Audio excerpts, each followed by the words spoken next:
Dari Abi Hurairah radhiyallahu ta'ala an, beliau berkata, telah bersabda Rasulullah sallallahu alaihi wasallam,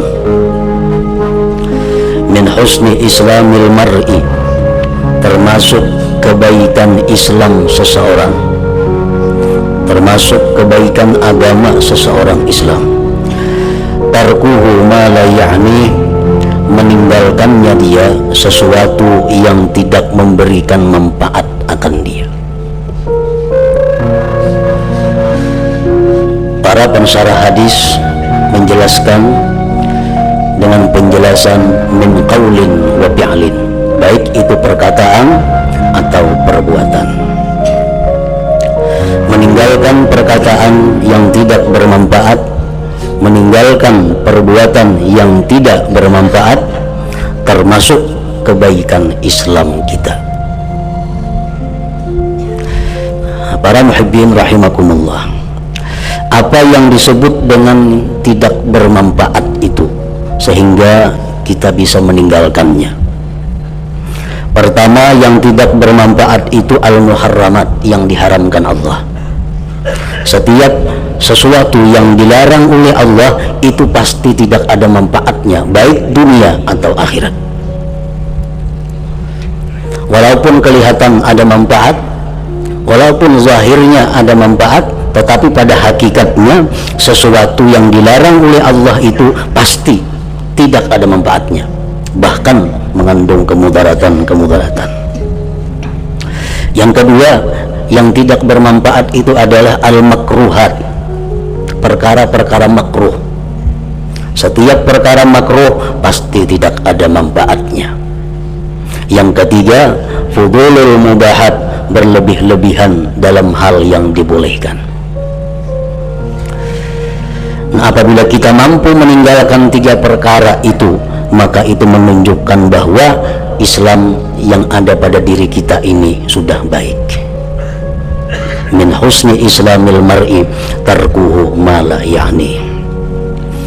Nah, para muhibbin rahimakumullah, sesuatu yang bermanfaat itu ada yang bermanfaat dunia dan akhirat,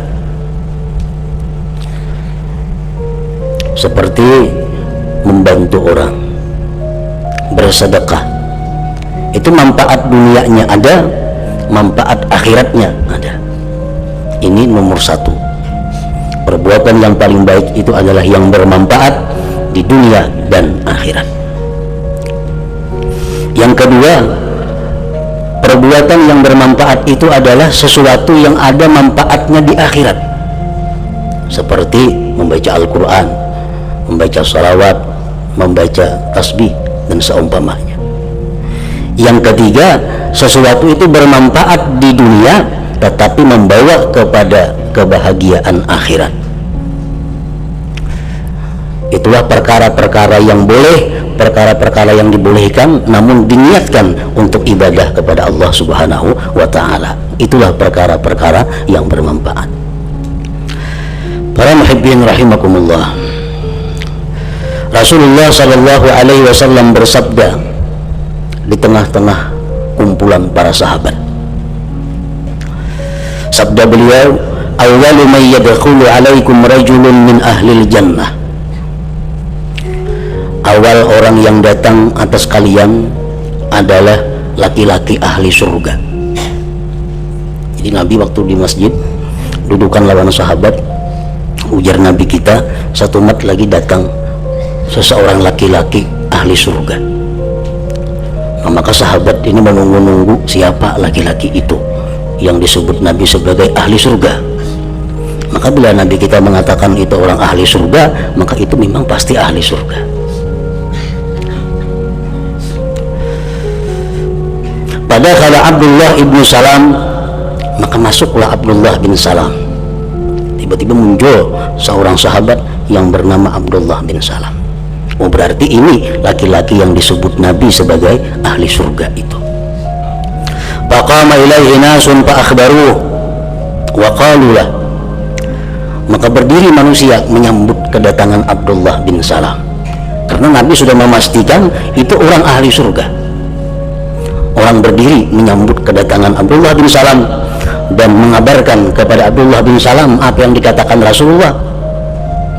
Dan para sahabat bertanya kepada Abdullah bin Salam, akhbirna bi awsati amalik bi nafsik. Wahai Abdullah bin Salam, lajari kami, kabarkan kepada kami, amalan apa yang paling engkau percaya pada diri engkau sehingga engkau ini bisa dikatakan Rasulullah sebagai laki-laki ahli surga. Artinya amalan apa yang paling engkau pegang sehingga engkau demikian. Qala inna amali la dha'if. Ujar Abdullah bin Salam, sesungguhnya amalku itu sungguh lemah. Artinya aku ini kada banyak beribadah, aku kada banyak beramal. Wa awsaqu ma arju bihi salamatus sadri wa tarki ma la ya'nini. Amalan yang paling aku pegang, yang paling aku harapkan adalah dua hal. Pertama, hatiku ini selamat daripada bermaksud jahat dengan orang Islam. Dalam hatiku kada ada tujuan untuk menipu orang Islam. Dalam hati kada ada tujuan untuk menyakiti orang Islam. Di dalam hati kada ada tujuan untuk mengalahkan orang Islam. Di dalam hati kada ada tujuan hal-hal yang menyengsarakan umat Islam. Satu. Yang kedua, wa tarki ma la ya'nini, dan aku meninggalkan sesuatu yang tidak memberi manfaat akan aku. Dua itulah amalan yang paling aku harapkan. Dua amalan itulah yang paling aku pegang. Selamat hati daripada bermaksud jahat terhadap kaum muslimin. Yang kedua, aku meninggalkan apapun yang tidak ada manfaatnya, baik itu perkataan atau perbuatan. Jadi sebelum berkata, sebelum berbuat, kita disuruh melihat apa ada manfaatnya. Kalaunya ada manfaatnya, apakah dunia akhirat? Bagus. Atau manfaatnya hanya di akhirat? Bagus juga. Atau manfaatnya di dunia tapi membawa kepada akhirat? Itu pun bagus juga. Nah, bila mana demikian halnya, maka aku akan mengatakan atau aku akan melakukannya. Nah, bila tidak demikian, maka aku tinggalkan. Nah, itu maksudnya meninggalkan sesuatu yang tidak bermanfaat. Ini termasuk daripada baiknya Islam seseorang. Para muhibbin rahimakumullah, Rasulullah sallallahu alaihi wasallam bersabda, "Idza ahsana ahadukum islama wa kullu hasanatin ya'maluha tuktabu bi asyri amthaliha ila 700 dha'fin." Apabila membaguskan salah seorang kamu akan Islamnya, artinya orang ini setiap yang kada bermanfaat ditinggalkannya, baik perkataan, baik perbuatan, bila kada bermanfaat dijauhinya. Nah, maka orang ini bila mana berbuat ibadah, orang ini berbuat kebaikan, pahalanya dilipat gandakan Allah dari 10 sampai 700 ganda.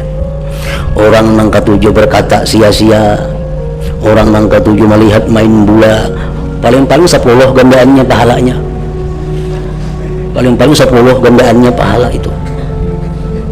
Nah, orang yang meninggalkan perkara yang kada ada manfaatnya, ini bila beramal kada 10 di balas Tuhan, bahkan sampai 700 ganda.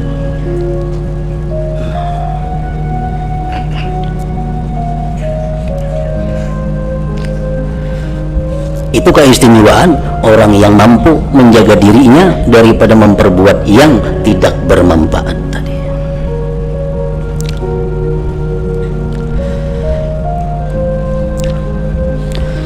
Al-Imam Al-Hasan Al-Basri radhiyallahu ta'ala anhu berkata, min alamati i'radillah anil abdi ay yaj'ala syughlahu fi ma la ya'ni. Tanda bahwa Allah berpaling dengan seorang hamba, artinya tanda manusia nang kada tapi dihirani Tuhan, tanda manusia nang kada dihiraukan Allah, tanda manusia nang kada diperdulikan Allah. Tandanya apa? Bahwa Allah jadikan kesibukannya pada sesuatu yang tidak bermanfaat itu. Orangnya sibuk tapi kada ada manfaatnya, kada ada sibukannya itu.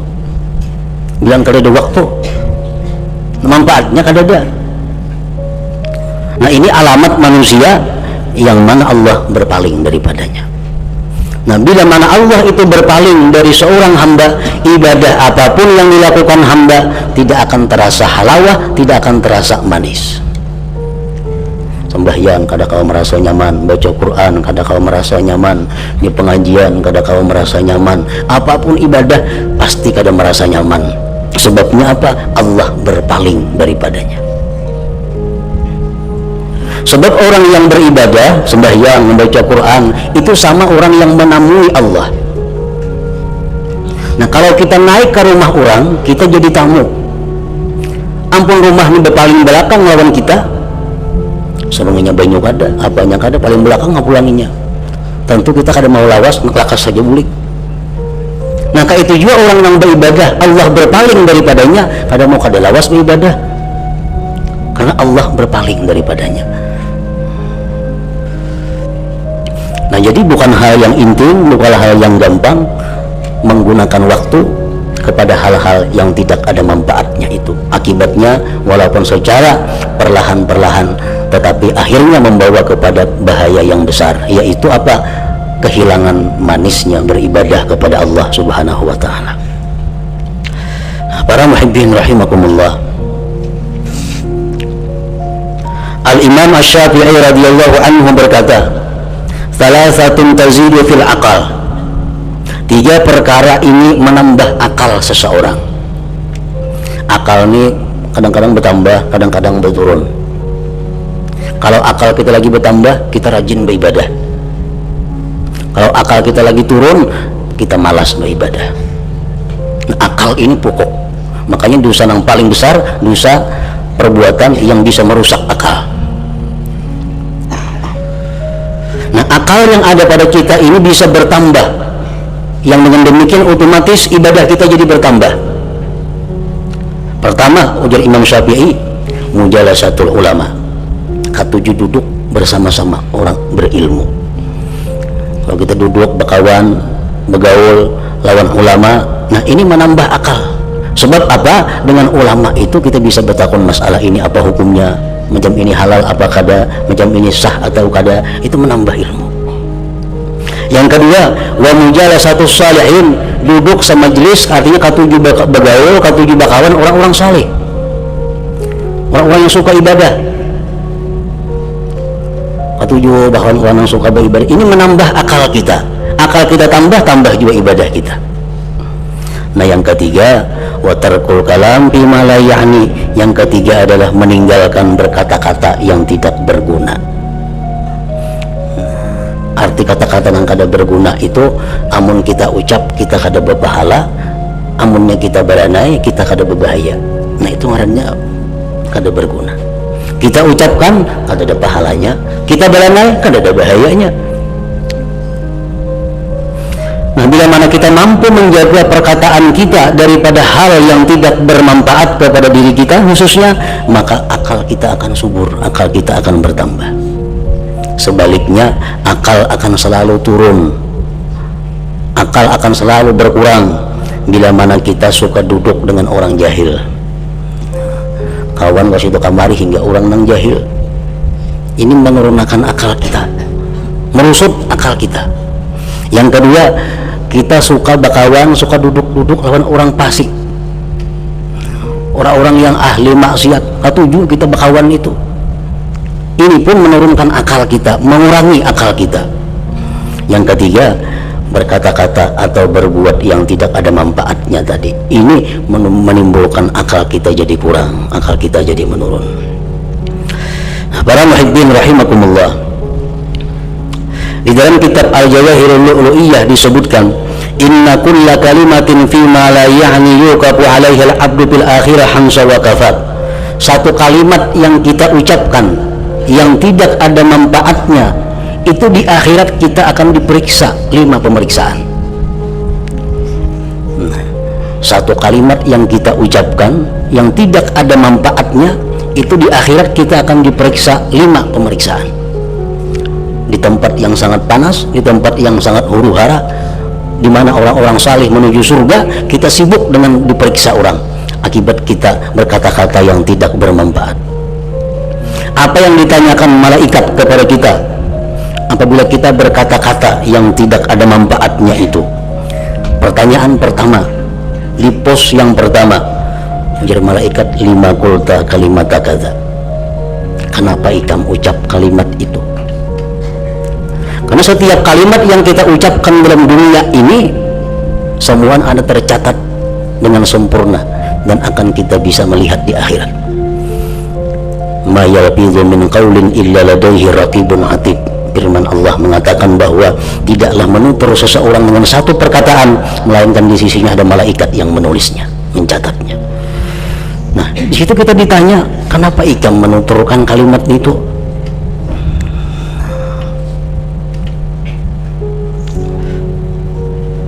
Nah, bila kita kada kakaruan menjawab itu, kena keluaran penyakit-penyakit yang lainnya. Bila kita kawa menjawab itu dengan baik, nah kita akan disinggah lagi di pos yang kedua. Hal nafa'atka idza qultaha, kalimat yang engkau ucapkan itu apakah memberi manfaat kepada engkau? Artinya berpahalakah? Bermanfaatkah? Nah, salisuha, pertanyaan yang ketiga, hal darratka law lam taqulha, apakah berbahaya engkau andai kata engkau tidak mengatakan itu? Apakah engkau berbahaya bila mana engkau diam? Rabi'uha, yang keempat, halla sakatta, kenapa engkau tidak diam? Apa jawaban kita? Kenapa engkau kada diam? Yang kelima, halla ja'alta makanaha subhanallah walhamdulillah wa la ilaha illallah wallahu akbar, kenapa tidak kau jadikan pada tempatnya itu zikir, tasbih atau kebaikan-kebaikan yang lainnya? Nah, setiap satu kalimat dari perkataan sia-sia yang kita tidak tobat sebelum mati, maka kita akan bertanggung jawab di akhirat nanti, akan ditanya kenapa kita melakukan atau mengatakan yang tidak ada manfaatnya itu. Nah, para muhibbin rahimakumullah, qala ba'dul ulama, berkata sebagian ulama, ala man hassana islamahu sa'atun wa masa'i, atas orang-orang yang membaguskan, membaikkan Islamnya itu ada saat-saat, ada waktu-waktu, dan ada usaha-usaha. Orang yang Islamnya baik itu ada waktu-waktu tertentu bagi dirinya dan ada usaha-usahanya. Sa'atun yunaji fiha rabbahu, dalam sehari semalaman ini orang yang Islamnya baik itu ada mempunyai waktu yang di situ dia munajat kepada Tuhan. Waktu 24 jam sehari. Nah, di situ dalam 24 jam itu kita disuruh menyediakan waktu untuk munajat kepada Allah. Sembahyang, membaca Al-Quran, berzikir, semua itu adalah munajat kepada Allah. Nah, berapa waktunya kita sediakan untuk itu. Wasa'atun yuhasibu fiha nafsahu, dan orang yang Islamnya baik itu ada mempunyai waktu yang mana dia pada waktu itu menghisap akan dirinya. Kita ulah waktu kita jam sekian dan jam sekian untuk menghitung usaha kita, menghitung amal kita hari ini, mulai pagi sampai sore, apa-apa yang kita lakukan daripada kebaikan, apa-apa yang kita lakukan daripada kejahatan, apa-apa yang kita lakukan daripada yang tidak ada manfaatnya, kita hitung.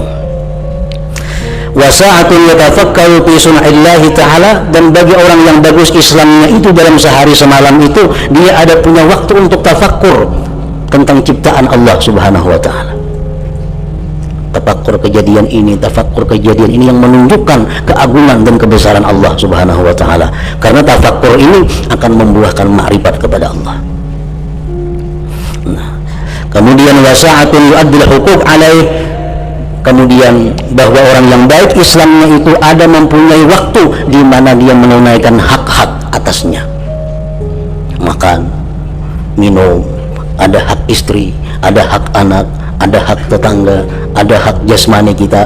Nah, itulah waktu-waktu 24 jam yang berlaku berjalan terhadap orang yang bagus keislamannya. Wala yas'a illa bi thalasin, dan orang yang bagus Islamnya itu dia tidak berusaha, dia tidak bekerja kecuali 3 hal. Orang yang baik Islam ini pekerjaannya, perbuatannya kada lepas daripada 3 perkara ini. Tazawudin lima'ad, pertama amunnya bergerak, gerakannya itu untuk persiapan akhirat. Munnya berjalan pasti pahala bakal di akhirat. Yang kedua, orang yang baik Islamnya itu kalau dia berjalan, kalau dia bergerak, al-hirfatin limahas, atau mencari penghidupan. Kalaupun inya bergerak, sembahyang, beribadah. Habis tuntungnya itu, kalaupun inya bergerak juga, manuri, bakabun, bahuma untuk penghidupannya. Aw lazzatin bi ghairi muharramin tuaddi ila syukriha, atau orang yang baik Islam ini kalau dia bergerak, dia akan mencari kelezatan-kelezatan, kesenangan-kesenangan yang tidak diharamkan Allah, yang membawa kepada syukur terhadap nikmat Allah itu. Nah, 3 hal itulah gerakan badan, 3 hal itulah usaha, 3 hal itulah pekerjaan orang-orang yang dikatakan baik Islamnya. Bila kada beribadah gawiannya, berusaha, atau mencari kesenangan yang membawa kepada kesyukuran kepada Allah Subhanahu wa ta'ala. Nah, artinya kalau perkara-perkara yang diharamkan Allah, yang dibenci Allah, itu kada akan ditujunya, kada akan dihadapinya. Itulah tanda orang-orang yang Islamnya baik tadi. Nah, para muhibbin rahimakumullah, kesimpulan daripada hadis Rasulullah sallallahu alaihi wasallam tadi adalah fi'lu ma ya'ni wa tarku ma la ya'ni wa huma hasanani. Memperbuat yang bermanfaat, meninggalkan yang tidak bermanfaat, kedua-duanya adalah kebaikan. Wa tarku ma ya'ni wa fi'lu ma la ya'ni wa huma qabihani. Meninggalkan yang bermanfaat, melakukan yang tidak bermanfaat, kedua-duanya adalah merupakan kejelekan atau keburukan. Para muhibbin rahimakumullah, jadi kita mesti mengetahui apa tadi yang dikatakan bermanfaat itu. Sesuatu bermanfaat bisa dunia akhirat, bisa di akhirat, bisa di dunia, tetapi untuk kebaikan akhirat. Bila demikian halnya, maka itu kita kerjakan, maka itu kita katakan. Sesuatu yang tidak bermanfaat, yang diharamkan Allah, yang dimakruhkan Allah, atau halal tapi berlebih-lebihan, itu tidak ada manfaatnya, maka itulah yang mesti kita tinggalkan agar termasuk kita dalam golongan orang yang baik keislamannya. Nah, selanjutnya hadis yang ke-13. Hadratin Nabi sallallahu alaihi wasallam, al-Fatihah. Iyyaka na'budu wa iyyaka nasta'in, ihdinas siratal mustaqim.